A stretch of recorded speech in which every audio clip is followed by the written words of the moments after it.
오늘 말씀은 모두에게 한 가지 일이 전도서 2장 14절 말씀. 전도서 2장 14절 말씀 같이 읽습니다.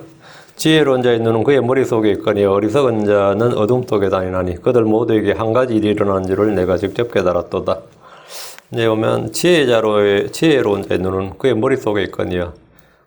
사람 눈이 머릿속에 눈이 있는 사람이 있나요? 이거 좀 독특한 말씀인데, 지혜로운 자의 눈은 그의 머릿속에 있다 이렇게 있고요. 다음에는 이제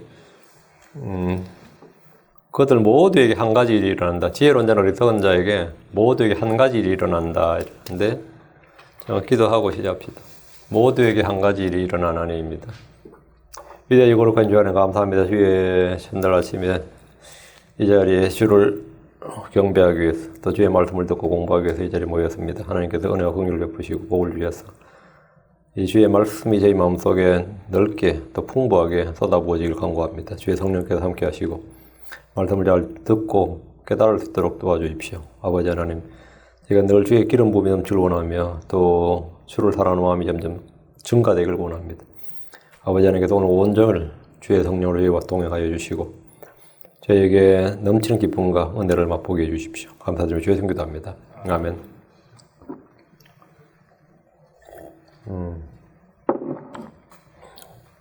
오늘은 모두에게 한 가지 일이 일어나나니 이 제목으로 주의 말씀을 전하겠습니다. 이 말씀은 하나님 앞에서 인간은 평등하다는 위대한 진리를 가장 잘 보여주는 말씀입니다. 인종이나 민족이나 언어나 신분이나 지위나 성별에 관련 없이 모든 차이에도 불구하고 모두에게 한 가지 일이 일어납니다. 그래서 한 가지 일이 일어난다 할 때 한 가지 일은 종류가 한 가지 일이 일어난다 그 말이 아닙니다. 한 가지란 뜻은 한 개란 뜻, 우리가 한 가지, 한 개란 수량의 의미가 있고, 아니면 매 한 가지다 이럴 때 뭐죠? 모두에게 common, 똑같다, 공통이다 이런 똑같은 일이라는 의미가 있습니다. 그거나 한 가지지. 이 말은 뭐죠? 그거나 이거나 같은 것이지 이 말이죠. 여기서 말하는 건 두 번째 의미입니다. 똑같은, the same thing, 같은 일. 모두에게 한 가지 일이 일어난다면 모두에게 똑같은 일이 일어난다 이런 말입니다. 예를 들어 주님께서 한 가지 원하는 것, 한 가지 부족한 것, 한 가지 청원, 한 가지를 요구하겠다. 이때 한 가지는 수량이죠. 그때 원은 이건 단 한 가지, 이런 only 한 가지란 뜻이지만, 이 한 가지란 뜻은 한국에서 한이란 뜻은 이 중의성이 있단 말이죠. 그래서 그 외에 다른 뜻도 있는데, 욥기 26장 16절에, 욥기 21장 26절에 그들이 한 가지로 흙 속에 누우매 벌레들이 그들을 덮으리로다. 그들이 한 가지로 흙 속에 누우매 이만 그들이 모두 공통적으로 똑같이 흙 속에 누우매 이 말이죠. 한 가지라는 의미가 공통적으로 똑같이 이 말이다 말이죠. 우리말로 이제 매 한 가지 이 표현이 있는데 모두 똑같다는 말입니다. 전도 3장 19절 사람들의 아들들에게 일어나는 것이 짐승들에게도 일어나니 곧 한 가지 일이 그들에게 일어나느니라. 사람의 아들들에게 그리고 짐승들에게 한 가지 일이 그들에게 일어난다. 똑같은 일이 그들에게 일어난다. 죽으면 그 몸이 흙으로 돌아간다. 똑같은 일이다 이 말입니다. 죽음도 같고 죽어서 몸이 가는 것도 같고 한 가지 일이 일어난다 할 때 한 가지라는 뜻은 똑같은 일, 공통적인 일이 일어난다 이 말이죠. 전도서 9장 2절 모든 일이 모든 사람이 똑같이 임하나니 곧 의로운 자와 사악한 자와 선한 자와 정결한 자와 부정한 자 희생물 드린 자 희생물 드리지 아니한 자에게 한 가지 일이 임하여 선한 자가 어떠한 같이 죄인도 그러하며 맹세하는 자도 맹세하기를 두려워하는 자와 같으니라. 제법 나오죠? 모든 일이 모든 사람에게 똑같이 임하나니 그렇게 돼 있고, 그 다음에 한 가지 일이 임하여, 한 가지 일이 임하여라는 뜻이 뭐라고요? 똑같이 임하여라는 뜻이다. 이 성경 자체가 스스로 해석을 해주는 거죠. 이 구절에서 한 가지 일이 임하여라는 뜻이 똑같이 임한다는 것을 스스로 설명을 해줍니다. 우리가 설명 안 해도 성경 스스로 해석해 주는 거죠. 전도 9장 3절 해 아래서 이루어진 모든 일 가운데 악한 것이 이것이니 곧 모든 사람에게 한 가지 일이 임하는 것이라. 모든 사람에게 한 가지 일이 임한다. 한 가지란 뜻은 똑같은 일이 임한다. 공통적으로 임하는 것. 전도서에서 한 가지는 수량을 말하는 한계가 아니고 only 이런 뜻이 아니라 same이란 뜻이죠. 모두에게 공통적으로 똑같이 전부란 뜻입니다. 한 가지 일이 임한다. 똑같이 임한다. 모든 사람에게 임하는, 모든 사람에게 다가오는 일어나는 한 가지 일이 뭡니까? 고난과 질병과 죽음입니다. 고난, 질병, 노화, 죽음 이거는 모든 사람에게 똑같이 일어납니다. 짐승에도 똑같이 일어나요. 이것은 빈부귀천에 관련 없이 모든 사람에게 한 가지로 임합니다. 성별, 인종, 민족, 종교 아무 관계 없습니다. 똑같이 공통입니다. 이거는 만국의 만민에게 공통으로 일어난 일입니다. 똑같이 일어난 일이에요. 이걸 한 가지 일이라고 합니다. 솔로몬 왕으로서 모든 면에서 큰 자였습니다. 그러나 가난한 자나 작은 자들이 일어난 일이 자기에게도 똑같이 일어난 줄을 알았습니다. 솔로몬은 지혜자였고 진정한 철학자였고 권력자였고 명성 있는 자였고 부자였고 강한 자였습니다. 그럼 뭔가 남다르냐? 그러나 그는 그 땅에 아무 이름 없는 사람들이나 작은 자들, 천한 자들, 어리석은 자들이 일어난 일이 자기에게도 똑같이 일어난 것을 똑같이 다가오고 임한다는 걸 알았습니다. 이것이 모두에게 한 가지 일이 일어나는 이 말입니다. 모든 사람은 죄 가운데 태어납니다. 죄를 짓지 않는 의인은 하나도 없습니다. 한 분 하나님 외에는 선한 이가 없습니다. 모든 사람은 죽습니다. 모든 사람은 심판을 받습니다. 모든 사람은 구원을 필요합니다. 단 한 명의 예배도 없습니다. 다 세임이다 이거예요. 똑같다 이 말이죠. 사람들은 세상이 불공평하다고, 맞죠? 사람들은 세상이 불공평하다고 외쳐도 똑같이 일어나는 일이 많이 있습니다. 엘리야는 대언자로서 위대한 사람이었지만 우리와 성전이 같은 사람이었습니다. 욥은 의인의 표상이었지만 우리와 같은 사람이었습니다. 모세나 사무엘이나 다윗이나 솔로몬이나 다 우리와 같은 사람들입니다. 모두에게 일어나는 한 가지 일, 모두에게 임하는 한 가지 일은 하나님 앞에서 인생의 공평함을 드러냅니다. 모든 사람은 인생이 하나님 앞에서 공평하다. 육신만 같은 것이 아니라 사람의 마음 역시 다 똑같습니다. 이 사람 저 사람 특별히 다른 거 없다 이 말입니다. 시편 33편 15절에 그분께서 그들의 마음을 다 같게 지으시며 그들의 모든 일을 깊이 생각하시는도다. 그분께서 그들의 마음을 다 같게 지으시며 다 같게 지었다. 사람 마음은 다 같다 이거예요. 저 사람은 우리가 뭐 다른 것 같지만 안 다르다. 육신이나 마음이나 사람은 다 똑같다. 사람의 구조는 다 똑같습니다. 사람은 다 먼지임은 같습니다. 모든 사람은 최선의 상태에서도 헛될 뿐임은 똑같습니다. 그런데 내가 잘났다 못났다 해도 다 똑같다 이거죠. 다 똑같다. 이건 공평하다 이거예요. 자, 본문을 보겠습니다. 12절. 내가 내 자신을 돌이켜 지혜와 미친 것과 어리석음을 살펴보았나니 왕 뒤에 오는 사람이 무슨 일을 행할 수 있으리요? 이미 행한 일일 뿐이라. 그러니까 후대에 있는 사람들이 뭐 특별히 더 잘난 거 하는 게 아니다 이거죠. 제일 잘하는 일이 선대에서 있었던 일을 유지하는 정도가 제일 잘하는 일이에요. 아니면 더 못하거나. 그러니까 솔로몬은 자신을 돌이켜 지혜와 미친 것과 어리석음을 살펴보았다고 합니다. 그는 세상 일과 사물에 둔 관점을, 이제 관심을 인간 본성과 심리 상태로 옮겨서 탐구를 한 겁니다. 사람의 본질과 본성에 대한 연구는 어느 나라에서나 다 오랫동안 철학과 종교의 주제였습니다. 여러분도 어릴 때 배웠죠. 사람은 사실 다 어떻게 저렇게 악해 보여도 사람 본성은 다 선하다. 그게 이제 성선설이죠. 사람은 아무리 악한 사람도 사실은 그 속에 선함이 있다. 그 근본은 선하다. 이게 이제 성선설. 그런 사람들은 이제 사회 구조가 문제라고 보는 거죠. 그 노르웨이 같은 나라는 살인자, 지난번에 그 노르웨이에서 경찰복 입고 그 리트리트 하는 데 가지고 뭐 수십 명 쏴 죽인 범죄죠. 그 사람 지금 석상과 박사학위 공부하고 있습니다. 근데 그거 하는데 보면 집 우리 집보다 그래서 감옥이 우리 집보다 더 나아요. 응? 그리고 그쪽 감옥도 열쇠를 교도소 간수가 갖고 있는 게 아니라 자기가 갖고 있습니다. 왜? 간수는 내 프라이버시를 침해하면 내 문을 함부로 열고 들어오면 안 되기 때문에. 노르웨이는 그래요.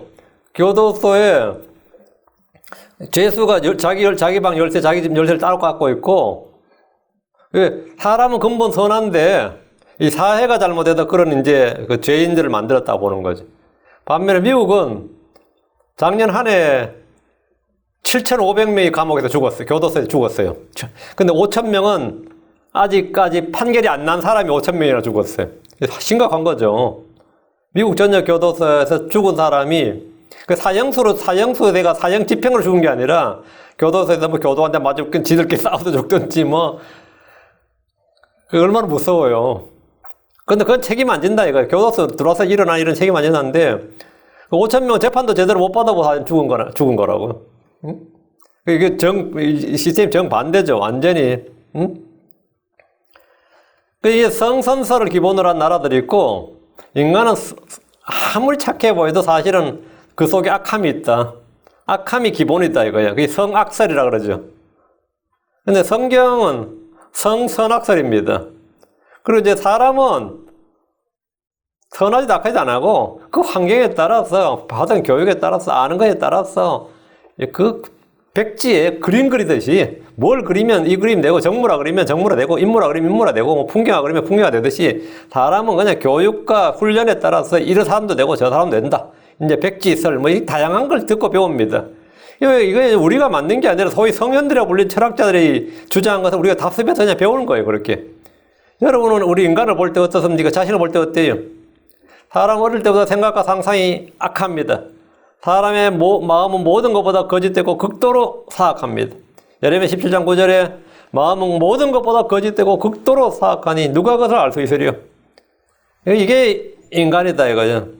마음은 모든 것보다 거짓되고 극도로 사악하니 누가 그것을 알 수 있으리요? 이게 인간 본성에 관한 거지. 보통은 영화를 만들 때 소설이나 이런 걸 가지고 영화로 만들죠. 근데 반대로 현실에서 어떤 사람 이야기를 듣고 소설가가 그걸 소설로 쓰고 그걸 영화로 만든 게 있어요. 그게 2차 세계대전 때 아키나타현인가? 실제로 있었던 일이에요. 일본의 어떤 원주민들이 사는 섬에 이제 폐잔병들이 거기 들어간 거예요. 그 남자 70명에 여자 1명이었어요. 그 문제는 그 섬에 그 어떤 일이 발생했을 것 같아요. 근데 어쨌든 그 여자가 1명이 미군들이 와가지고 5년이나 너희들 다 나와라. 일본 패망했다는데도 안 나온 거예요, 이놈들이. 안 나왔는데, 그리고 미군들도 귀찮으니까 그 섬에 그 사람 놔둬버린 거죠. 그러다 나중에 그 여자가 탈출해서 나왔는데 그 사람 이야기한 게 소설로도 만들고 영화로도 만들었어요. 근데 그게 얼마나 그 여자 1명이 있었고 남자가 몇 명이 있었고 얼마나 많은 남자가 죽었을지 생각을 한번 해보세요, 거기서. 응? 그 인간 본성의 끝을 보여주는데, 듣는 사람이 얘보다 그걸 듣고 이제, 소설로 만들어지고, 영화도 만들어졌어요. 그걸로. 응? 이야기면서 끔찍하죠. 딱 들어도 왜? 끔찍하지. 마음은 모든 것보다 거짓되고 극도로 사악하니. 그러니까 인간 다 죄성을 가지고 있고, 인간 본성이란 죄성이다, 이거예요. 욥기 25장 4절에 그런 사람이 어찌 하나님과 견주 의롭다 할 수 있겠느냐 또는 여자에게서 태어난 자가 어찌 깨끗할 수 있겠느냐. 이런 점에서 성경은 성악설을 지지합니다. 성악설을 지지해요. 그러나 처음에 하나님은 사람을 곧바르기 위해서입니다. 사람을 하나님께서 악하게 지은 건 아니죠. 사람이 더럽고 악하고 부정한 것은 하나님이 그렇게 지으셨기 때문이 아니라 사람이 선을 버리고 악을 택했기 때문입니다. 순종을 버리고 불순종을 택한 결과입니다. 전도 7장 29절 보라 내가 발견한 것은 이것이니 곧 하나님은 사람을 곧바르게 만드셨으나 그들이 많은 창한물을 찾아냈다는 것이니라. 이것은 솔로몬이 인간의 본질을 탐구해서 얻은 결론인데 성경의 계시로 주어진 겁니다. 하나님은 뭐라고요? 사람을 곧바르게 만드셨으나 하나님은 나쁘게 만들지 않았어요. 곧바르게 만드셨으나 이게 성선설의 기초가 되죠. 그들이 많은 창한물을 찾아냈다는 것이라. 그 선과 악을 택하는 것은 인간의 책임이었다요. 하나님이 인간이 무조건 선만 행하도록 의만 행하도록 만드신 것도 아니고 악을 행하도록 만드신 건 아닙니다. 그건 선택하는 거다 이거예요. 그건 사람이 선택하는 것이다 이거예요. 다시 1절 내가 내 자신을 돌이켜 지혜와 미친 것과 어리석음을 살펴보았나니. 솔로몬이 지혜와 미친 것과 어리석음을 살펴본 것은 이것들이 인생에 미치는 영향을 알고자 함입니다. 지혜는 인생을 살아가는데 가장 강력한 무기입니다. 그는 주께 지혜를 받아 옳고 그름을 분별했고 백성들을 재판했습니다. 세상 사람들은 하나님의 지혜가 아니더라도 지혜를 소유하고 있습니다. 주께서 누가복음 16장 8절 이 세상의 자녀들이 자기들에 대해서 빛의 자녀들보다 더 지혜롭기 때문이라. 세상의 지혜로운 자들은 자기를 위해 미래를 준비할 줄 압니다. 이들은 자신의 이익을 위해서 최선을 다합니다. 불의한 청지기도 그러했습니다. 그러나 이들의 지혜는 하나님 앞에서 어리석음입니다. 솔로몬이 살펴본 지혜는 세 사람들의 지혜, 세상의 지혜, 땅에 속한 지혜였습니다. 로마서 1장 22절 그들은 스스로 지혜롭다고 선언하나 어리석은 자가 되어 그들은 스스로 지혜롭다고 선언하나. 오늘 사람들이 얼마나 지혜롭다고 선언해요? 세상 지혜는 하나님을 알 수 없고 알 수 없게 만드는 지혜로 가득합니다. 그래서 주님은 고린도전서 1장 19절 기록된 바 내가 지혜로운 자들의 지혜를 무너뜨리고 분별 있는 자들의 명철을 쓸모없게 만들리라 하였으니 하나님께서 지혜로운 자들의 지혜를 무너뜨리고 분별 있는 자들의 명철을 쓸모없게 만들리라. 고린도전서 1장 20절 하나님께서 이 세상의 지혜를 어리석게 만들지 아니하셨느냐. 사람들은 교육을 통해 지식과 지혜를 얻고자 합니다. 독서와 경험을 통해 지혜를 갖추려고 합니다. 그리스 철학자들도 그랬습니다. 성경 이런 지혜를 하나님께 어리석음이라고 그럽니다. 하나님께 어리석음. 고린도전서 3장 19절 이 세상의 지혜는 하나님께 어리석음이니 이 세상의 지혜는 하나님께 어리석음이니 기록된 바 그분께서 지혜로운 자들을 자기 꾀에 빠지게 하시느니라 하였고 이 세상의 지혜로운 자들의 생각들은 주님이 어리석음 두 번째 헛되다. 세상 지혜는 헛된 것이다. 고린도전서 3장 20절 또다시 주께서 지혜로운 자들의 생각들을 아시며 그것들이 헛된 줄을 아시느니라. 이 세상의 지혜는 주님께서 어리석게 만드셨고 헛되다 이거예요. 하나님의 지혜는 뭐냐? 그리스도입니다. 십자가를 선포하는 것이 하나님의 지혜입니다. 주를 두려워하는 것, 악을 미워하는 것이 지혜입니다. 미친 것과 미친 것, 어리석음을 살펴봤어요. 미쳤다는 것은 광기, 매드니스 하면 광기, 경로, 열정을 다 포함하는 말입니다. 저 사람 완전 미쳤다. 우리말로 할 때 미쳤다면 약간 정신병적 요소를 말해요. 여기서 매드 하면 막 고함 지르고 해도 매드 그래요. 약간 성질이 났다. 지금 쟤 미쳤다 그래. 그리고 또 하나는 이제 열정을 말할 때 미치도록 열심히 일했다 그러죠. 나 거기 사실 미쳤었다. 미치도록 사랑했다. 미치도록 달렸다. 미치도록 공부했다. 미치도록 일했다. 뭐 미치도록 했다는 거 많이 미치도록 그런 말 많이 씁니다. 그래서 우리말에도 미쳐야 미친다 그런 말이 씁니다. 미치도록 매달리고 달려들어야만 자기가 원하거나 도달하는 목표에 미친다. 이룰 수 있다. 리치. 도달할 수 있단 말입니다. 근데 그런 광기와 열정에 휩싸이지 않고 뭔가를 이룰 수 있는 일은 잘 없다는 거죠. 인간 능력에 한계가 있기 때문에 그래요. 근데 여러분은 뭔가에 미쳐본 적이 있습니까? 사람들 열정과 집착과 광기, 야망, 사랑, 뭐 푹 빠졌다, 심취했다. 다양하게 부르는데 본문에서 말하는 이 미친 것입니다. 미친 것. 그렇게 인생을 열심히 살았다. 정말 나는 앞뒤 안 돌아보고 진짜 미치도록 살았다. 그런 분들 많이 있죠. 똑같이 공부를 해도 그냥 공부를 하는 것하고 거기에 심취해서 하는 공부하고는 전혀 다릅니다. 그건 완전히 차원이 달라요. 똑같이 뭐 책을 읽어도 그렇고. 어리석음은 잠언에서 지혜와 더불어서 반복해서 다룬 것인데 십자가를 선포함이 멸망하는 자들에게는 어리석은 것입니다. 복음 선포는 사람들에게 어리석은 것입니다. 십자가에 못 박힌 그리스도는 유대인들에게는 실족거리고 그리스인들에게는 어리석은 것입니다. 떡보다 겉을 중시하는 것은 중시한 사람들은 어리석은 자입니다. 주의 말씀을 듣지만 행하지 않는 자들은 어리석은 자들입니다. 등불을 가지고 하면서 기름을 준비하지 않는 사람은 어리석은 자입니다. 사람이 죽으면 끝이고 부활이 없다는 자도 어리석은 자입니다. 하나님 없다고 말하는 자들은 다 어리석은 자들인데 이 솔로몬은 이걸 다 한번 탐구해 봤다 이거예요. 다시 12절 왕 뒤에 오는 사람이 무슨 일을 행할 수 있으리요? 이미 행한 일뿐이라. 솔로몬 왕 뒤에 오는 사람은 솔로몬의 아들 르호보암입니다. 그가 무슨 일을 행할 수 있느냐? 아무리 르호보암이 잘해도 다윗이나 솔로몬이 한 일 이상은 못합니다. 아무리 똑똑한 아들을 낳아도 그 아들이 더 잘하느냐? 그렇지 않다 이 말입니다. 그가 무슨 일을 행할 수 있느냐? 르호보암은 아버지가 남겨둔 통일왕국을 유지하지 못하고 반을 잃어버렸습니다. 여러분이 생각할 때 자기 자신이 자기 아버지보다 좀 나은 것 같아요? 어떤 것 같아요? 나는 잘 모르겠네. 내 아버지를 제가 기억이 안 나서. 근데 내 자식 보면 알아요. 이미 행한 일 뿐이다. 무슨 일을 할 수 있으려 더 잘할 수 없다 이거죠. 그러나 아버지가 남겨둔 재산을 지키지 못했습니다. 르호보암은 왕위는 물려받았는데 왕국을 남왕국이 북왕국 짜게졌죠. 절반 이상 날려버렸고 다음에 솔로몬이 엄청난 재산을 물려줬어요. 솔로몬이 물려준 재산이 엄청났지. 근데 그 아버지가 남겨둔 재산을 이집트에 다 빼앗겼습니다. 열왕기상 14장 25절 26절에 르호보암 왕의 제5년에 이집트 왕 시삭이 예루살렘을 치러 올라와서 주의 집의 보물과 왕의 집의 보물을 빼앗대. 이거 황당한 말입니다.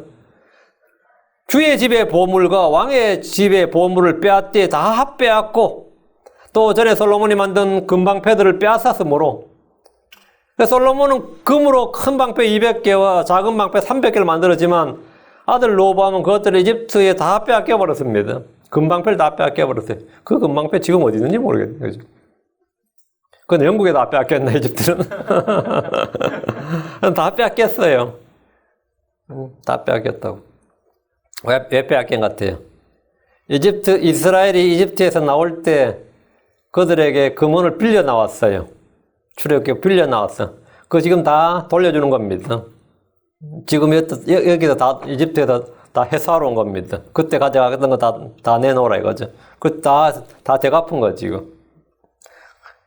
왕 뒤에 오는 사람이 무엇을 행할 수 있느냐고 하면 가장 잘하는 일이 아버지가 한 일을 지키는 정도입니다. 그 정도면도, 지키는 정도면도 잘하는 거래. 이제 우리가 이제, 그렇죠. 정주영 씨, 그러죠. 엄청나지? 그럼 그 아들 지금 정몽구 씨인가? 그 사람이 정주영 씨보다 나은 것 같아요. 여러분 볼 때 어때요? 낫지는 않은 것 같지, 그냥 봐도. 그 아들이 이번 정의선 씨가 이번에 회장이 됐는데, 3대째죠? 아버지 몽구보다 나을 것 같아요. 모르지, 그것도 뭐. 삼성도 마찬가지입니다. 이병철 씨, 그 다음 이건희 씨. 이건희 씨가 반도체로 완전히 세계 히트 쳤죠. 근데 반도체는 이건희가 한 거 아닙니다. 이병철 씨가 만든 거예요. 이건희 씨는 자동차를 했어요. 망했지. 자동차 다 망했죠. 정몽구 씨 뭐 했죠? 아들들은 반도체를 했죠. 망했지. 그 아버지가 안 한 걸 한번 아들 세대 한번 해보려다 망했죠. 아들 이재용 씨는 바이오 산업 하다가 지금도 망할 뻔했죠. 아닌 걸 하려고 한 거예요. 그 인터넷 사업 같은 것도 한번 해보려고 했다가 망했죠. 최고 인재들만 뽑아서 태스크포스 만들어주고 막 성공하게 했는데 망했어요. 아들이 아버지만 못하다고. 대부분 다 그렇습니다. 최고 잘하는 게 같은 정도면 제일 잘하는 거고, 지킬 수 있으면 제일 잘하는 거고, 한 80% 정도만 지켜도 잘하는 거예요. 80%만 지켜도. 로보암은 뭐 아버지가 다 날려먹었지. 다 날려먹었지. 13절입니다. 이미 입에서 올라오면 이미 그걸 알고 있었어요. 그때 내가 보니 지혜가 어리석음보다 뛰어남이 빛이 어둠보다 뛰어난 것 같았도다. 솔로몬은 지혜가 많으면 근심도 많고 지식을 늘리냐 슬픔을 늘리는 것이라고 했지만 그럼에도 지혜는 여전히 어리석음보다 뛰어납니다. 지혜와 어리석음은 빛과 어둠만큼의 차이를 보여줍니다. 요셉은 지혜로웠습니다. 요셉을 시기하고 죽이려던 형제들은 어리석었습니다. 모세는 지혜로웠습니다. 파라오는 어리석었습니다. 다니엘은 지혜로웠습니다. 다니엘을 음해하고 기도 금지령을 만들어 그를 사자굴에 던져넣은 신하들은 어리석은 자들이었습니다. 모르드게는 지혜로운 자였습니다. 모르드게가 유대인들을 모두 죽이려던 하만은 어리석은 자였습니다. 지혜가 어리석음보다 뛰어남이 빛이 어둠보다 뛰어난 것 같습니다. 성경 말하기를 에베소 5장 15절에 그런 즉 너희는 주의하여 어리석은 자가 아니라 지혜로운 자로서 조심스럽게 걸으라. 너희는 주의하여 어리석은 자가 아니라 지혜로운 자로서 했죠. 하나님의 어리석음이 사람들보다 지혜롭습니다. 하나님께서 이 세상의 지혜로운 자들을 당하게 하시려고 세상의 어리석은 것들을 택하셨습니다. 성경에 따르면 이 세상의 지혜는 하나님께 어리석음이고 헛된 것이다 했습니다. 하나님 성도들에게 고린도전서 3장 18절 이 세상에서 지혜로운 것처럼 어리석은 자가 되라. 그리하여야 그가 지혜로운 자가 되리라. 이 세상의 지혜는 하나님께 어리석은 것이 어리석음이라면 본문에서 지혜가 어리석음보다 뛰어남이 빛이 어둠보다 뛰어난 것 같다고 할 때 지혜는 하나님의 지혜고 어리석음은 세상의 지혜입니다.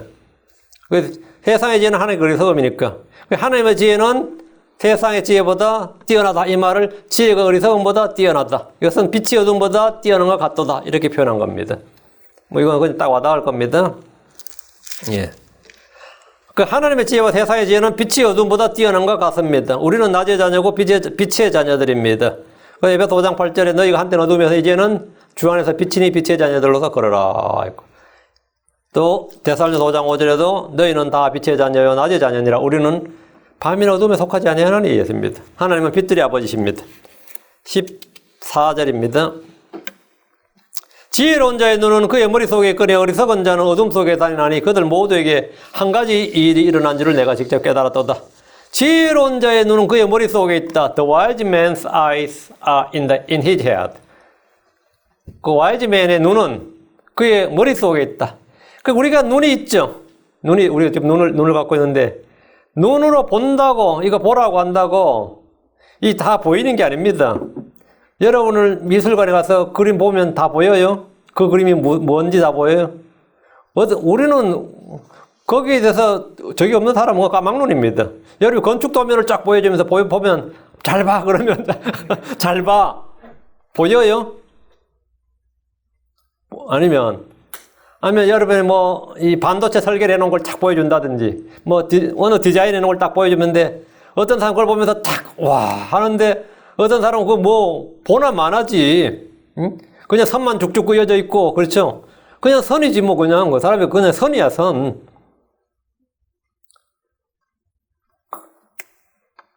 어떤 친구가 저한테, 전 영화를 별로 안 좋아합니다. 근데 그 친구는 영화를 하도 좋아해서 이미 고등학교 때 자기는 비디오로 1000편 이상 봤다더라고요.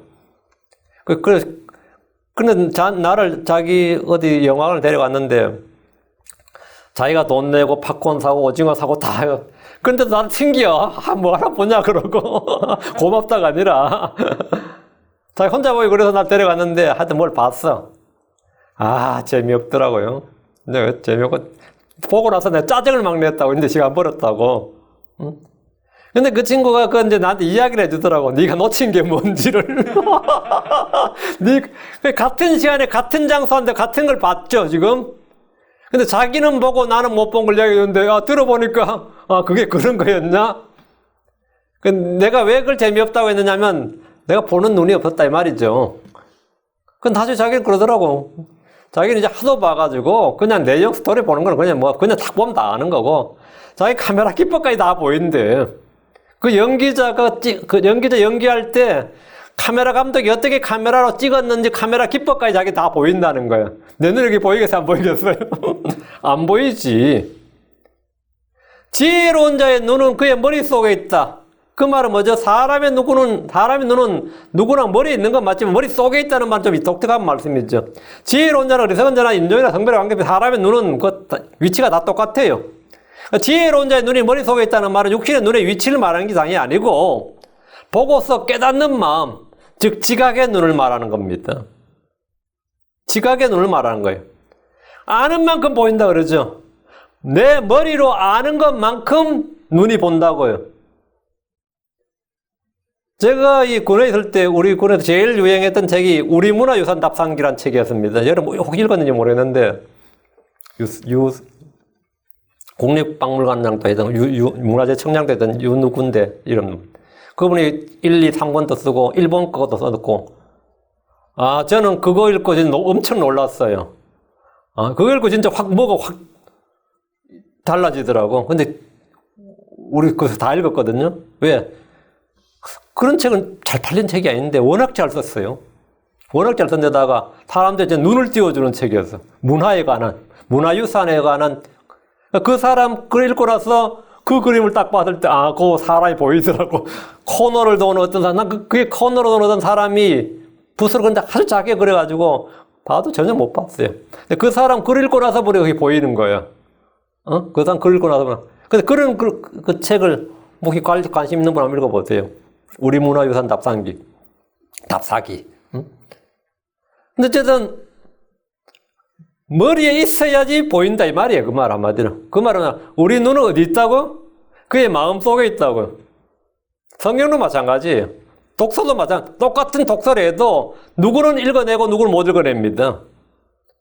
그 지혜로운 자의 눈, 이건 깨닫는 눈을 말하죠. 그 사람들이 이걸 가지고 뭐죠? 안목이 있다 그러죠. 지혜로운 자, 어리석은 자는 같은 시각, 같은 장소에서 같은 것을 봐도 아는 것이나 느끼는 것이나 받아들이는 것이 전혀 다릅니다.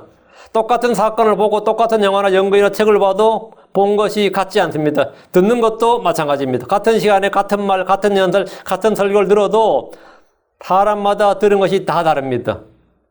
왜 그런 것 같아요? 눈이나 귀가 다는 어디 있다고? 머릿속에 있다고. 밖에 있는 거 본다고 다 보는 게 아니다. 우리 주께서 마가음 8장 18절에 너희가 눈이 있어도 보지 못하느냐, 귀가 있어도 듣지 못하느냐, 또 기억하지 못하느냐. 그럼 핵심 어디 있다? 사람의 머리에 눈과 귀가 있다고 모두 보고 듣는 게 아니고 듣는다고 다 듣는 게 아니다 이 말입니다. 지각의 눈이 있어야 된다 이거예요. 지각의 눈이 있어야 된다. 에베소 1장 18절에 너희의 지각의 눈을 밝히사 그분의 부르심의 소망이 무엇이며 성도들 안에 있는 그분의 상속료의 영광이 얼마나 풍성하며 너희 지각의 눈을 밝히사. 지각의 눈을 밝히사. 지각의 눈은 머릿속 즉 마음에 있습니다. 이 눈은 믿음이 있어야 보입니다. 이 눈은 믿음이 있어야 보여요. 그런 믿음이 없는 자는 눈이 있어도 보지 못하는 눈먼 자입니다. 주 예수 그리스도를 알지 못하는 자는 눈먼 자입니다. 그럼 주께서 말씀하신 걸 보아도 볼 수가 없습니다. 들어도 깨달을 수가 없습니다. 그럼 주께서 베드로후서 1장 9절에 이것들이 없는 자는 눈먼 자요. 눈이 있어도 눈먼 자라고요. 못 본다고. 이것들이 없는 자는 눈먼 자요. 멀리 볼 수 없는 자며 자기 옛죄들에서 자기가 깨끗하게 된 것을 잊은 자니라. 우리는 어리석은 자가 아니라 주 안에서 빛입니다. 주님은 우리를 어둠에서 건져내셨습니다. 그런데 지혜로운 자, 어리석은 자에게 모두 한 가지 일이 일어난다. 같은 일이, 똑같은 일이 일어난다. 지금 14절 후반부, 그들 모두에게 한 가지 일이 일어나는 줄을 내가 직접 깨달았도다. 그래서 사람이 다 똑같더라 이거예요. 해 아래서 유대인과 이방인들 사이에 한 가지 일이 일어납니다. 신자 불신자에게 똑같은 일이 일어납니다. 세상 사람들이 모두 제각각인 같지만 죽음은 모두에게 찾아오고 묻혀서 흙으로 돌아가는 일은 똑같습니다. 솔로몬처럼 금수저를 물고 태어나서 한평생 원하는 것, 자기가 원하는 걸 마음이 원하는 걸 금하지 않고 눈이 원하는 것을 막지 않았다 그랬죠. 그 하고 싶은 것 지 마음대로 다 해보고, 솔로몬이 돈이 없어서 구할 걸 못 구했다 그런 거 없어요. 돈은 넘쳤다고. 권력이 없어서? 아니죠. 무소불위의 권력을 갖고 있었습니다. 그 원하는 거 다 하고, 갖고 싶은 거 다 하고, 하고 싶은 거 다 해봤다 이거예요. 그렇다고 해도 그 땅에서 가장 가난한 자에게 일어난 일이 자기에게도 일어나더라 이거죠. 응? 늙고 죽는 일이나 병드는 일이나 인생의 고민이나 고통이나 이거 다 똑같더라 이거죠. 탁월한 지혜를 가졌다고 해서 달라지는 건 없습니다. 15절. 그때 내가 내 마음속으로 이르기를 어리석은 자에게 일어난 일이 내게도 일어나거늘. 사람 다 똑같구나. 물론 이제 다른 것도 많이 있죠. 그런 것들은 다 다른 거 이야기하지만 이제 궁극적으로 보면 어리석은 자에게 일어나는 일이 내게도 일어나거늘. 사람 다 똑같구나 이 말이. 어째 내가 더 지혜로웠던가 하고 이에 또 내 마음속으로 이르기를 이것도 헛되도다 하였도다. 그 지혜롭다고 내가 뭘 많이 가졌다고 좋다 했는데 그거 다 아무것도 아니구나. 다 헛것이구나. 이런 거를 막지도 못하고 이런 것들을 내가 어떻게 컨트롤할 수도 없고 이게 다 헛것이다 말이죠. 내가 아무리 지혜가 있다고 노화를 막을 수는 없어요. 내가 아무리 지혜롭다 해도 내게 닥친 어떤 인생의 고난을 막을 수는 없다고. 사망도 당연히 못 막고. 솔로몬이 내가 직접 깨달았다라고 한 것이 사람들 모두에게 일어나는 일이 지혜로운 자기에게도, 지혜로운 자기 자신에게도 일어난다는 겁니다. 어리석은 자에게 일어나는 일이 내게도 일어나거늘. 그 어리석은 자에게 일어나는 일이 어리석어서 일어난 게 아니고 그 어리석은 자에게 일어나는 일이 그 사람이 어리석기 때문에 일어나는 일이라면 어리석으면 버리면 되는 거잖아요. 어리석기 때문에 일어나는 일이 아니었다 이거지. 어리석은 자에게 일어나는 일이 내게도 일어나거늘. 그 주의 사랑을 받았고 지혜와 명철을 받았고 왕위를 물려받았고 주의 기름 부을 받았던 자기에게도 어느 어리석은 사람들이 일어나는 일이 일어나더라 이겁니다. 하나님은 공평하십니다. 사람마다 삶의 환경이 다르고 저마다 기질이 다르고 능력이 다르고 모든 것이 다 달라도 모두에게 같은 일이 일어납니다. 사람이 먹고 자고 우리 시골에서 어떤 어른이 그러더라고요. 그분은 허무함을 참 많이 느껴요. 아무리 잘 살아도 제가 아주 어린 나이에 들었어요. 아무리 잘 살아도 사람이 삼시세끼 먹는 건 똑같다. 근데 먹을 때 뭘 먹느냐는 다르겠지. 삼시세끼 먹는 건 똑같고 어디 누워서 자는 것도 똑같고 자고 일어나는 것도 똑같고 먹고 자고 싸는 건 똑같다 그러더라고요. 그러다 죽는데. 근데 그분은 농약 보고 사라졌지. 근데 일하시다가 갑자기 자기 자식들하고 이야기하면서 좀 홍설 수술 약간 잘 부탁한다는 식으로 이야기하시다가 가서 그냥 늦었죠. 앰뷸런스를 불러도 시골이다 보니 앰뷸런스 불러 오는데 시간 있고 가는데 시간 있고 하다 보니까 늦어가지고 돌아가셨는데 그 허무함을 참 많이 느끼게 했던 분 같아요. 근데 그건 다 똑같다는 거예요. 그 얘기를 참 제가 들었던 기억이 나요. 아주 어린 나이에. 부자나 가난한 자는 다 똑같다. 그 똑같은 게 많이 있죠. 더 지혜롭다고 해서 걱정이나 근심이 없고 불안이 없고 갈등이나 번민이 없는 게 아닙니다. 더 지혜롭다고 해서 더 오래 사는 것도 아닙니다. 더 지혜롭다고 해서 더 오래 사는 거 아니에요. 더 지혜롭다고 해서 더 건강한 것도 아닙니다. 참 똑똑한데 사람이 몸이 약하다. 그런 거 있죠. 몸이 약하다. 더 지혜롭다고 해서 더 행복을 누리는 것도 아닙니다. 더 지혜롭다고 해서. 교회 목사나 선교사로 해서 다를 것이 전혀 없습니다. 더 높은 지위를 가졌고 더 많은 교육을 받았다고 해서 죄를 덜 짓거나 죄에서 자유를 누릴 것도 아닙니다. 사람은 모두 다르지만 사람에 일어나는 일은 다 똑같습니다. 어리석은 자에게 일어나는 일이 내게도 일어나거늘. 이 말은 왕인 솔로몬도 사람들이 일어나는 공통적인 일은 피할 수가 없었다. 자기 권력으로도 자기 지혜로도 어떻게 할 수가 없더라 이거지. 내가 가진 권력으로 내 문제를 내가 해결 못하는 거예요. 다윗이 아무리 탁월한 그 힘을 가졌다 하더라도 자기 자식 문제를 어떻게 할 수가 없었어요. 자기 자식 문제를 다윗이 어떻게 할 수가 없었다고. 어리석은 자에게 일어난 일이 내게도 일어나거늘. 이 말은 왕인 솔로몬도 이건 피할 수가 없는 일이었고 자기 힘으로 어떻게 할 수가 없더라. 자기 지혜로 자기 능력으로 자기 권력으로 자기의 돈으로 어떻게 할 수가 없더라 이거예요. 하나님께서 허락하신 일이요 주신 일로 그냥 받아들이고 주께 긍휼을 구하고 은혜를 구하고 그냥 감사함으로 받아야지 어떻게 할 수가 없다 이거예요. 우리는 우리에게 일어난 모든 일을 그냥 감당해야 됩니다. 감당하고 주님께 그냥 구해야 돼요. 내가 어떻게 할 수 없다고. 내가 내 자기 사고 치는데 내가 어떻게 해. 물론 사람들은 막 자책도 하죠. 내가 교육을 잘못 시켜서 어쩌다. 그거 아니에요. 그 사람이 그런 거야. 여기에 흑인들하고 그런 사람들 보면 저 어떤 건 마음에 드는 인생관이 있어요. That's the life. 요즘 네 아들 안 보이던데 어디 갔냐? 감옥 갔다. 그래, 아이고, 안 됐다. 그게 인생이지, 그래. 근데 달관했어. 응?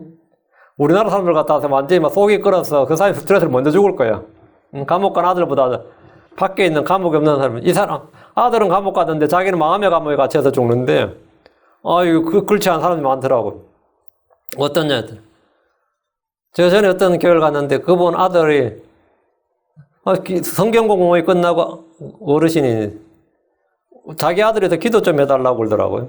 그래서 그 시간에 성경 공부 한 10분 정도 같이 기도를 했는데, 아들이 가서 이야기하는데 진짜 완전히 막장 드라마에 나오는 이야기보다 더 해요. 지금 감옥에 있는데 이제 그 사람은 나올 수 없는 거지. 평생 나올 수 없는 여기 미국 사람이에요.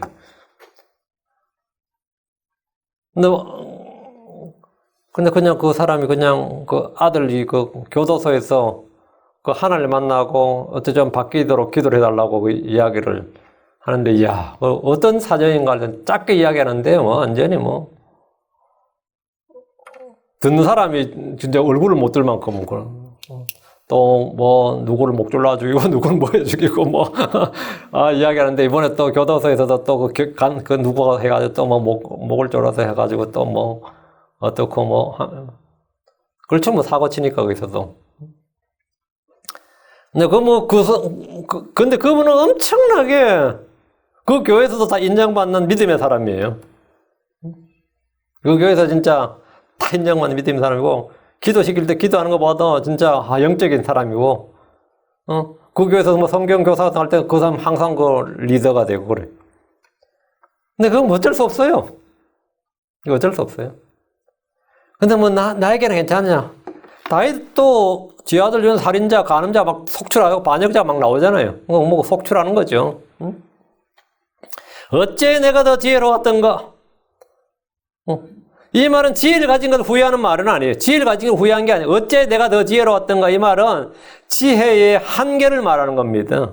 솔로몬이 자기가 아무리 주께 지식과 지혜와 명철을 받았다 하더라도 그가 소유한 지혜로 해결할 수 없는 일이 너무나 많았던 겁니다. 사람이 지혜롭다고 해서 자기 키에 1큐빗을 더할 수가 없습니다. 자기가 지혜롭다고 해서 자기의 머리카락 한 올을 희거나 검게 할 수가 없습니다. 지혜롭다고 해서 내일 내게 무슨 일이 일어날지 알 수가 없습니다.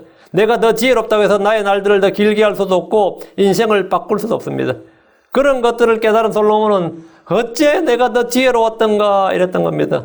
불가능한 것들 앞에서는 지혜자나 어리석은 자나 다 똑같기 때문입니다. 16절입니다. 지금 있는 것이 훗날에 모두 칠터이므로 지혜로운 자가 어리석은 자보다 영원히 더 기억되지 아니하나니. 지혜로운 자가 어떻게 죽느냐? 어리석은 자와 같도다. 그 죽음 앞에서는 다 똑같다 이거예요. 지금 있는 것이 훗날에 모두 친다는 것은 인간의 역사가 끊임없이 반복되는 이유입니다. 이 말씀은 전도서 1장 11절에서 이미 다루었는데, 전도서 1장 11절 아무도 이전 것들을 기억하지 아니하며 또 다가올 것들도 그 후에 있을 것들과 함께 기억되지 아니하려다. 우린 역사를 잊지 말자고 외치지만 동시에 과거에 얽매이지 말자고 합니다. 역사를 잊지 말자, 과거에 얽매이지 말자 어때요? 두 말이. 역사를 기억하는 사람이 과거를 말하면 그 사람 역사를 잊지 않는 사람, 지혜로운 사람 그렇게 말 듣는 거 아닙니다. 역사를 잊지 말자 하면서 계속 과거 이야기하면 그 사람 수구, 보수, 꼴통 소리 들어요. 저렇게 과거에 얽매인다고. 과거를 기억해서 교훈을 짜고 하면 지금은 시대가 다르다, 세상이 바뀌었다, 변화를 수용하지 못한다며 욕을 합니다. 사람들은 과거를 기억하고 싶어 하지 않습니다. 지금 있는 것이 훗날에 모두 잊혀진다는 것은 크리스천들에게 정확히 사실입니다. 우리의 죄와 불법은 예수님의 피로 모두 제거되었고 깨끗이 씻음받았습니다. 그리스도 안에 있으면 우리는 새로운 창조물입니다. 히브리서 8장 12절에 내가 그들의 불의에 대하여 긍휼을 베풀고 다시는 그들의 죄들과 그들의 불법들을 기억하지 아니하리라 하시느니라. 주님께서 기억하지 않는다잖아요. 하나님께서 우리의 죄들과 불법들에 대해서 기억하지 않겠다고 하셨습니다. 그럼 우리도 기억할 필요가 없습니다. 히브리서 10장 17절 또 내가 그들의 죄들과 불법들을 다시 기억하지 아니하리라 하셨느니라. 주께서 우리의 과거, 이전 죄와 불법을 기억하지 않으신다면 우리는 이런 것들로 고통받을 필요가 전혀 없습니다. 성도들 중에는 저 하늘에서 땅의 일들, 이전 일들을 다 기억하냐고 묻습니다. 그리스도 심판석에서 모두 기억합니다. 우리는 우리가 행한 모든 일들을 회개보고 해야 하기 때문입니다. 우리는 불신자들이 받는 백보자 심판에서 그들을 보고 기억할 겁니다. 그러나 그 외에는 이전 일들을 기억할 일이 없습니다. 그래서 주님께서 다 있게 해주신다. 주께서 말씀하시기를 이사야 43장 18절 너희는 이전 일들을 기억하지 말며 옛날 일들을 깊이 생각하지 말라. 너희는 이전 일들을 기억하지 말며 옛날 일들을 깊이 생각하지 말라. 뭐 역사를 잊어버리라 그 말은 아닙니다. 이미 치유받은 것들에 하나님께서 해결하신 것들에 대해서 내가 얽매이지 말라는 거죠. 하나님께서 모든 것을 새롭게 할 때 지난 일들의 기억으로 고통받는 일은 전혀 없습니다. 다시 16절 지금 있는 것이 훗날에 모두 잊힐 터이므로 지혜로운 자가 어리석은 자보다 영원히 더 기억되지 아니하나니 지혜로운 자가 어떻게 죽느냐 어리석은 자와 같도다. 지금 있는 것이 훗날에 모두 잊힌다는 것은 치매와 같은 병으로 인한 기억 상실을 말한 것이 아닙니다. 치매나 이런 게 걸리면 어떻게 되죠? 다 이제 기억 상실로 다 잊혀지죠. 다 아주 자기 이름까지 잊어버린 사람도 있고, 자기 가족들도 다 잊어버리잖아요. 죽으면 우리는 이전 일들을 기억하지 않고, 남들도 역시 기억하지 않습니다. 지금 있는 것이 훗날에 모두 잊힌다는 것은 명백한 사실입니다. 어떤 사람은 자기 후손이나 후대의 사람들이 자신을 영원히 기억해 주기를 원하겠지만, 죽음과 더불어 모두 잊혀집니다. 지혜로운 자가 어리석은 자보다 영원히 더 기억되지 아니하려니 있는데 똑같다 이거죠. 다 잊혀진다 이거죠. 땅의 사람들은 그 명성이 아무리 뛰어나도 땅에 기록됩니다. 그러나 주의 자녀들, 주의 백성들은 그의 이름이 하늘의 생명책에 기록됩니다. 우리가 지금 뭐 영무인이, 장부인이, 왕인이, 성현인이 하면서 추앙하는 사람들 역시 그 이름이 역사에 기록되고 영원히 기억될 것 같지만 주께서 오시면 사람들의 머릿속에 전혀 기억되지 않습니다. 생각해 보십시오. 세상에서 사람들의 이름은 물론이고 신들에 불리는 것들조차도 그 이름이 기억되지 않습니다. 호세아 12장 7절에 이런 내가 그녀 입에서 바알들의 이름을 제거할 텐데 그것들이 다시는 그것들의 이름으로 기억되지 아니할 것이기 때문이라. 그리스 신화에 나오는 이름들, 중국 신화에 등장하는 인물들, 요즘 헐리우드 영화들을 통해서 수많은 고대 신들의 이름들을 사람들 속에 소환을 하죠. 다 기억에서 사라집니다. 우상들의 이름은 모두 제거되고 기억되지 않습니다. 스가랴 13장 2절 만군의 주가 말하노라 그날에 내가 그 우상들의 이름들을 그 땅에서 끊어 그것들이 더 이상 기억되지 못하게 하며 또 대언자들과 부정한 영을 그 땅에서 사라지게 하리라. 하늘에 그 이름이 기록된 사람은 공창의 별들과 같이 빛날 겁니다. 그러나 해 아래서 명성을 날렸던 사람들의 이름은 어리석은 자보다 영원히 기억되지 않습니다. 지금 이 시대에는 이 말이 실감나지 않을 겁니다. 우리는 역사를 배우면서 이런저런 유명한 사람들의 이름을 들어보았기 때문입니다. 그러나 주께서 오시고 사람들이 빛 가운데 거하게 되면 우리가 높였던 이름들이 얼마나 헛상이고 아무것도 아닌 거짓이고 사기인지 다 알게 됩니다. 마귀는 종교를 통해서 온 세상을 속였습니다. 그날에 주 예수님 한 분 외에 다른 이름이 높일 만한 일은 없습니다. 주 예수님 외에 사람들이 기억할 만한 이름도 없습니다. 지혜로운 자가 어떻게 죽느냐? 지혜로운 자나 어리석은 자나 죽는 것은 똑같습니다. 지혜로운 자로 해서 특별한 방법으로 죽는 것이 아닙니다. 성경은 어리석은 자와 같도다. 이 세상에서 예외적인 죽음, 독특한 죽음을 당하신 분은 주 예수님 한 분이십니다. 그분은 십자가에 못 박혀 죽으셨는데 십자가에 못 박혀 죽는 사람은 굉장히 많습니다. 예수님보다 더 극형에 처해지고 잔인하게 죽은 사람도 많습니다. 그런데 예수님의 죽음이 전적으로 다른 것은 그분의 죽음은 죄의 결과로 죽은 죽음이 아닌 죽음이었다는 겁니다. 그분의 죽음은 대속의 죽음이었습니다. 그분의 죽음은 성경 기록대로 죽는 죽음이었습니다. 그분은 세상 죄를 제거하고 율법을 성취하기 위해서 죽었습니다. 주 예수님의 죽으심은 부활의 열매, 성령의 열매를 맺기 위한 것이었습니다. 이런 점에서 그분의 죽음은 전적으로 다른 죽음입니다. 그 외에 아담으로부터 그 피를 받은 사람들의 죽음은 다 똑같습니다. 지혜론자가 어떻게 죽느냐 물어볼 것도 없습니다. 늙어서 죽든 병들어 죽든 사고로 죽든 전쟁에서 죽든 그 죽음은 죄로 인한 죽음입니다. 심장이 멈추고 숨이 멈추면 죽습니다. 지혜론자는 어리석은 자의 죽음만 같은 것이 아니라 인간의 죽음이나 짐승의 죽음이나 다 똑같습니다. 전도 3장 19절 20절에 사람들의 아들들에게 일어나는 것이 짐승들에게 일어나나니 곧 한 가지 일이 그들에게 일어나느니라. 이것이 죽는 것 같이 저것도 죽나니 참으로 그들이 다 한숨을 가졌도다. 그러므로 사람이 짐승보다 뛰어날 것이 없나니 이는 모든 것이 다 헛된 것이기 때문이라. 그 죽음에 관한 한 사람들 간의 차별과 차이가 없습니다. 장례식에 차이가 있을지언즉 죽음에는 아무런 차이가 없습니다. 죽음은 몸이 흙으로 돌아가는 것이라는 점에서 같습니다. 전도 3장 20절에 모두가 한 곳으로 가나니 모두가 흙에서 나와 모두가 다시 흙으로 돌아가거니와. 사람이나 짐승이나 그 몸은 모두가 흙에서 나와서 흙으로 돌아갑니다. 17절입니다. 그러므로 내가 사는 것을 미워하였으니 이는 모든 것이 헛되며 영을 괴롭게 하는 것이므로 해 아래서 이룩한 일이 내게 괴롭기 때문이라. 그러므로 내가 사는 것을 미워하였으니겠죠. 솔로몬은 사람들 간에 아무런 차이가 없는 걸 보고 그러므로 내가 사는 것을 미워했다 했습니다. 그는 자신이 어리석은 자들보다 나을 줄 알고 기대했지만 그렇지 않았다는 겁니다. 그는 짐승보다 나은 점이 없다는 걸 알고 생명을 미워했다. 생명을 미워했다. 이 모든 것이 헛되며 이 말은 죽음 앞에서 생명은 헛되다 이 말입니다. 늙고 병들면 사람들은 육체의 생명이 헛되다는 걸 압니다. 죽음의 권세 앞에 굴복하는 생명의 연약함과 허무함을 깊이 깨닫기 때문입니다. 흔히 모진 것이 생명이라고 하지만 약하고 약한 것이 생명입니다. 그래서 이 모든 것이 헛되며 영을 괴롭게 하는 것이라고 합니다. 영이 괴로운 것은 지혜를 써서 탐구해도 해결할 방법이 없기 때문입니다. 사람은 아무리 노력해도 자신의 날들을 하루도 늘리지 못합니다. 지혜가 탁월한 솔로몬도 늙고 죽는 것 앞에서 속수무책이었습니다. 그의 지혜는 아무런 쓸모가 없었습니다. 늙고 병들고 죽을 때 되니까 자신이 가졌던 평생의 지혜가 아무런 쓸모가 없더라 이거예요. 아무런 능력도 없고 아무런 뭐가 없더라 이거죠. 아무것도 없어요. 아무리 높은 지혜와 건세를 가져도 아무 소용이 없었습니다. 덕분에 영이 괴로웠습니다. 그러니까 영이 괴롭죠 당연히. 다시 17절 해 아래서 이룩한 일이 내게 괴롭기 때문이라. 솔로몬은 해 아래서 정말 많은 일을 했습니다. 그는 아버지 다윗의 뒤를 이어서 왕이 된 후에 성전을 건축했고 왕궁을 건축했으며 수많은 도시들의 성을 쌓았습니다. 외교에도 능했고 나라를 경제적으로 부강하게 했고 말들을 늘렸습니다. 그는 노래와 시와 자문을 정리했습니다. 주변 나라들을 굴복시켜 나라의 평화와 안식이 있게 했습니다. 이 정도면 성군이라고 그러죠. 성군 솔로몬이죠. 이런 솔로몬의 업적을 적으라면 끝이 없습니다. 그럼에도 불구하고 그가 해 아래서 이룩한 일이 자기에게 괴롭다. 자기에게 괴롭다고 그럽니다. 그는 죽을 때 그가 한 일이나 돈이나 권력이나 명예나 무엇 하나 가지고 갈 수 있는 것이 없었습니다. 그리고 그 자신의 죽음을 더 빛나게 해준다든가, 자기의 말년을 더 좋게 해준다. 그런 게 없었다 이거예요. 솔로몬의 말년 타락해서 더 형편없었기도 했고, 그러니까 자신이 이룩한 평생에 했던 모든 40년이죠. 솔로몬 제위 40년. 그 40년, 정말 40년을 헛되이 살지 않았는데, 뭔가 이룰 만큼 이루고 살았는데, 그냥 죽음이 다가오니까 죽음 앞에서 자신이 아무것도 아니구나. 이게. 자기가 한 일도 아무것도 아니고, 자기가 소유했다고 생각하는 모든 것도 아무것도 아니다.